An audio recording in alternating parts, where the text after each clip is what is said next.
Hello my dear students, welcome to online class of EVS of class 4. So student, we have already started chapter 7, that is valuable plants and trees. So let's continue our chapter. So student, in the previous class we read about deforestation, effect of deforestation, causes of deforestation, effect of deforestation, and we will do match the we have done match the column. Now today is your conserving tree. So your next topic is conserving trees. So trees are very valuable. जो trees होते हैं वो बहुत ही valuable होते हैं.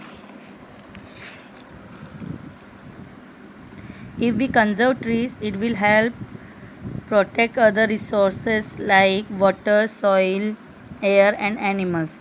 अगर हम लोग ट्री को कंजर्व करते हैं तो ये हमको हेल्प करेगा प्रोटेक्ट करने के लिए, जो दूसरे रिसोर्स है उसको प्रोटेक्ट करने में हेल्प करेगा, जैसे कि वाटर है, सॉइल है, एयर है और एनिमल्स है. So here are some simple way to conserve trees. तो कुछ सिंपल वे दिए गए हैं जिससे कि हम लोग ट्री को कंजर्व कर सकते हैं. तो सबसे पहला है तुम्हारा planting more trees. So trees should be planted especially in those area where forests have been destroyed. These days both the government and private organization are taking step towards afforestation. So क्या बोला गया है कि जो trees है उसको planted करे जाना चाहिए ऐसे एरिया में जहाँ की फॉरेस्ट जो है ऑलरेडी डिस्ट्रॉय हो चुके हैं. तो वैसे जगह पे जो है प्लांट ट्रीज़ को प्लांटेड करना चाहिए. और इस अभी के जो टाइम है, अभी दिस डेज बोथ, तो अभी के टाइम में जो है गवर्नमेंट और प्राइवेट ऑर्गेनाइजेशन जो हैं वो बहुत सारे ऐसे स्टेप्स ले रहे हैं एफॉरेस्टेशन के लिए, जिससे कि उस जगह पे ट्रीज एफॉरेस्टेशन किया जाए. ऐसे एरिया में बहुत सारे ऐसे स्टेप्स ले रहे हैं जिससे कि उस जगह पे एफॉरेस्टेशन किया जाए. अब afforestation, what do you mean by afforestation? So student, afforestation is planting more trees. So planting more tree is known as afforestation. मतलब ज़्यादा से ज़्यादा ट्री लगाना, प्लांट करना, उसको बोला जाता है एफोरेस्टेशन. अब ये तो हुआ पहला कि हम लोग ये तरीका है जिससे कि हम लोग जो है ट्री को कंजर्व कर सकते हैं, कि ज़्यादा से ज़्यादा ट्री लगा सकते हैं ऐसे एरिया में जहाँ की ऑलरेडी फॉरेस्ट डिस्ट्रॉय हो चुके हैं वहाँ. अब नेक्स्ट है तुम्हारा cutting down tree is in a systematic way. मतलब जो ट्रीज़ का कटिंग डाउन हो रहा है उसको सिस्टमेटिक वे से काटना. कैसे? It means cutting only some of the trees from an area according to the need. The trees that remain prevent soil erosion.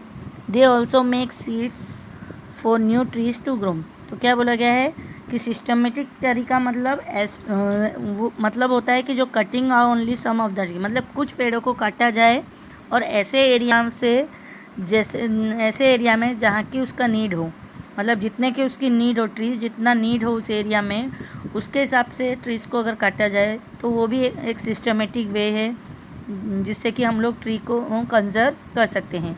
और ट्रीज अगर रहेंगे तो जो है वो क्या करेंगे, सॉइल इरोजन को प्रिवेंट करेंगे, मतलब बचाएंगे, सॉइल इरोजन होने से बचाएंगे. दे ऑल्सो मेक सीड्स, वो सीड्स को मेक करेंगे जिससे कि नए ट्रीज ग्रो हो सकें. तो ये भी एक तरीका है, सिस्टमेटिक वे है जिससे कि हम लोग ट्री को कंजर्व कर सकते हैं. अब नेक्स्ट है तुम्हारा preventing fire. Fire causes a lot of destruction. The entire vegetation gets burn. Fire में be cause due to carelessness of the people. It may also be caused by natural methods like lightning. We should be careful not to make bonfire or use matchstick near trees. So student, preventing fire मतलब जो fire है वो बहुत ही destruction करता है, मतलब बहुत ही हानि करता है. तो वो जो फायर है वो क्या करता है, the entire vegetation can be burn. और उस फायर से जो है पूरा जो हरियाली है वो पूरा ही बर्न हो जाता है. फायर में भी cause due to carelessness of the people. जो फायर होता है वो क्यों होता है, क्योंकि पीपल जो है केयर होके वहाँ केयरलेसनेस हो जाते हैं, और जिसके कारण वहाँ जो फॉरेस्ट में क्या हो जाता है, फायर लग जाता है. और कई बार जो फायर है कैसे लगता है, नेचुरल क्लाइम मेथड से. जो नेचुरल मेथड होते हैं जैसे कि लाइटनिंग होता है, तो लाइटनिंग जब होता है तो उससे भी जो है फॉरेस्ट में फायर लग जाता है। कैसे लग जाता है कि जो लाइटनिंग जब पड़ता है तो जो ड्राई लीव्स होते हैं उस पर अगर लाइटनिंग पड़ता है तो क्या हो जाता है, वो फायर को, जो लीव्स है वो बर्न होना चालू हो जाते हैं। तो उससे भी जो है फॉरेस्ट में फायर लगने के चांसेस बढ़ जाते हैं।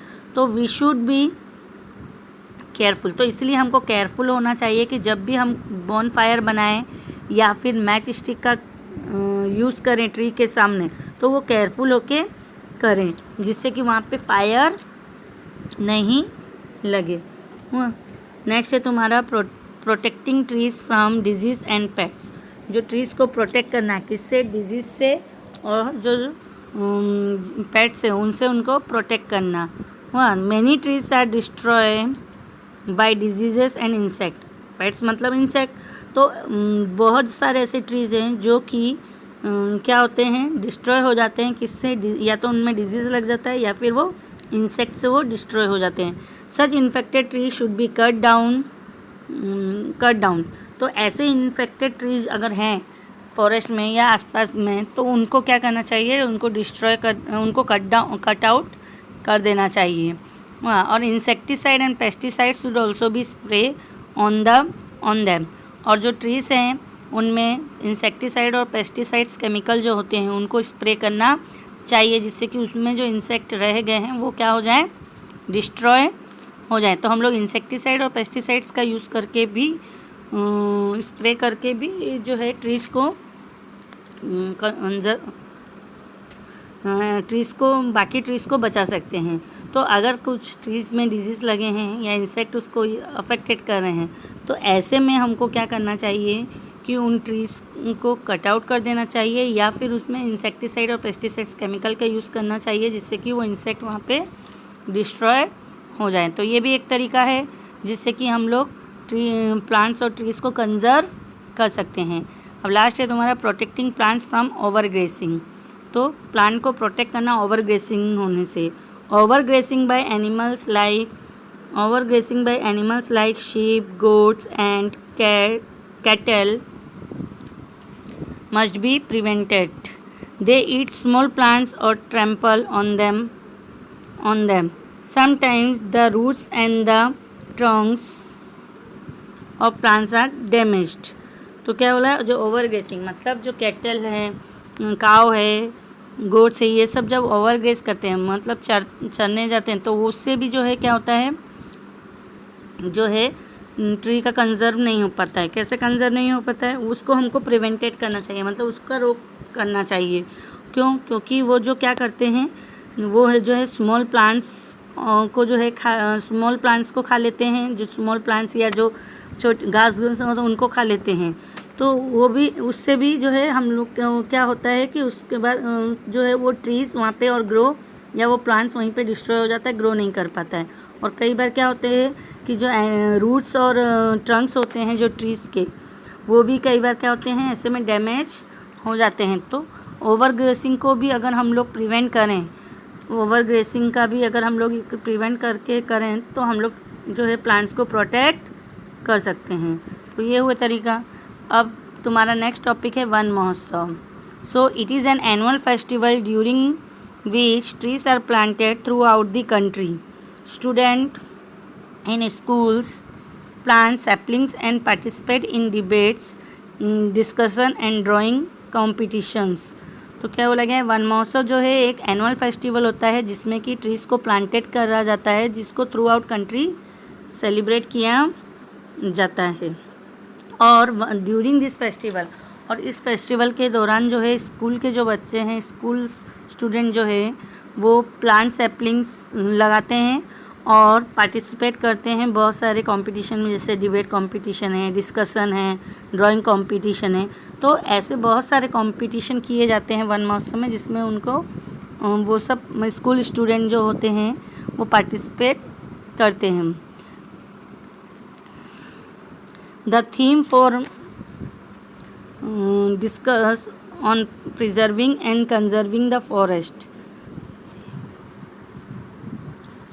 और जो उसका थीम फोकस करता है, किस पे फोकस करता है, वो जो कंपटीशन होते हैं उस कंपटीशन में जो थीम फोकस किया जाता है वो किया जाता है ट्रीज़ को कैसे प्रिजर्व और कंजर्व मतलब फॉरेस्ट को कैसे प्रिजर्व और कंजर्व किया जाए, उस थीम बेसिस पे जो है ये कंपटीशन किए जाते हैं।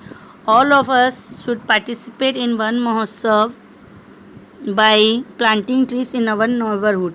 तो हम सबको भी वन महोत्सव में पार्टिसिपेट करना चाहिए। कैसे पार्टिसिपेट कर सकते हैं? अगर हम लोग ट्रीज़ को प्लांट करें अपने नेबरहुड में, तो उससे हम लोग वन महोत्सव जैसे एनुअल फेस्टिवल में हम लोग पार्टिसिपेट कर सकते हैं और हमारे फॉरेस्ट को जो है डिस्ट्रॉय होने से बचा सकते हैं। अब नेक्स्ट तुम्हारा एक और फेस्टिवल दिया गया है, वो दिया गया है तुम्हारा Chipko movement. So Chipko movement in the year 1974 there was a huge protest against cutting down of trees in the forest of Garhwal Himalayan region। सो क्या बोला गया कि जो ईयर 1974 में ह्यूज मतलब बहुत बड़ा प्रोटेस्ट किया जाता था ट्री के कटिंग डाउन के अगेंस्ट। और ये कहाँ किया जाता था? ये जो है trees in the forest of, कहाँ कौन से फॉरेस्ट के ट्रीज़ के लिए प्रोटेस्ट किया जाता था? जो गढ़वाल है हिमालयन रीजन में, वहाँ पे जो है ह्यूज प्रोटेस्ट किया जाता था पीपल के द्वारा for the cutting down of trees. जो कटिंग डाउन ऑफ ट्रीज़ के लिए प्रोटेस्ट किया जाता था। Peasant women formed a circle around the trees and did not allow the contractors of the forest department to fell the trees। तो क्या करते थे जो वहाँ पे जो है वुमेन्स लोग, उस टाइम पे उस चिपको मूवमेंट में क्या होता था कि जो हिमालयन रीजन के जो पीजेंट वुमेन थे, वुमेन लोग क्या करते थे, एक सर्कल फॉर्म कर देते थे ट्री के अगेंस्ट, जिससे कि मतलब अलाउ नहीं करते थे, सर्कल बना देते थे। और जो कॉन्ट्रैक्टर हैं फॉरेस्ट डिपार्टमेंट के, उनको अलाउ ही नहीं करते थे कि उस ट्री को वो गिरा सकें। तो ट्री के आसपास वो सर्कल बना के उन कॉन्ट्रैक्टर को रोकने का काम करते थे।